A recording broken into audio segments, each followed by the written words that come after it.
I wish I could leave the rabbits alone to rummage on the ground as I soar in the sky and have my food from heaven. But those without a circle cannot stop the rabbits, and they have moved inside my brain, and I think of them day and night.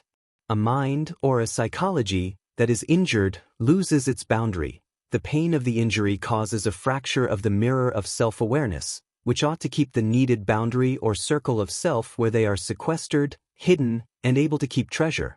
Pain causes the self to spill out. This psychological structure, in its injury, always causes an outflow towards something. They cannot hold it in. The self, or soul, then is dispersed into the dimensional states, for lack of a better word. This self steps out of its inner sanctum, is a permeable or porous entity. It has sunk slightly into another dimensional phase, an interphasic soul, and it is, because it is about locational spread, that the witches and sorcerers can access this soul, as seen in the book of Ezekiel, where the witches steal and hunt the souls of people with charms.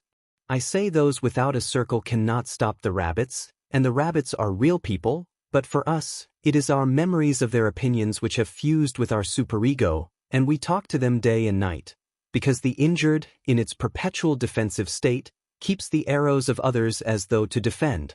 And this structure or way of thinking is possible also the exact systems of the dragons, who in this instance are fallen beings, and as the Lord had told a man of God, the system of the dragons is the needle, and the needle attacks the brain. When the mirror, an image that we look on, is fractured, the dragon's mirror is created by our own mind, which is looking at the images of negative thoughts that surround our brain, wherein the injured self swims. And I suspect, with some hesitancy, that there are other beings, like the gray aliens, who is interested in the soul without a circle that is an interphasic soul, which had crossed a boundary to lean into another dimensional location, because pain pours out, and the subdued self, as above, is always masochistic, it looks for an other, it always trades, in its doubt, with the stronger, and I wonder if the gray aliens feed off of this, because what riches is there in the dimensions beyond the energies of the soul and our consciousness? Surely the gray aliens must find gold and minerals on planets less enticing, and creatures in darkness must feed off a sort of life, and our soul is the closest thing.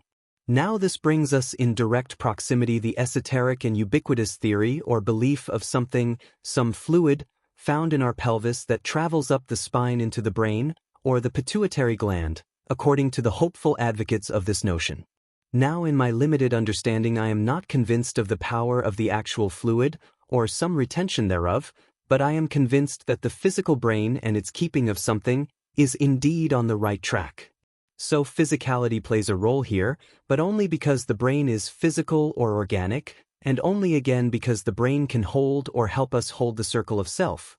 It does store something, but it stores the stature, the image of self. It is physically linked to the soul, which true mirror does not give up itself, or else it is physically linked to the mirror of the dragons, the masochistic mirror where the injured self extends itself to others by talking to them in its head the whole time, trading with them back and forth endlessly.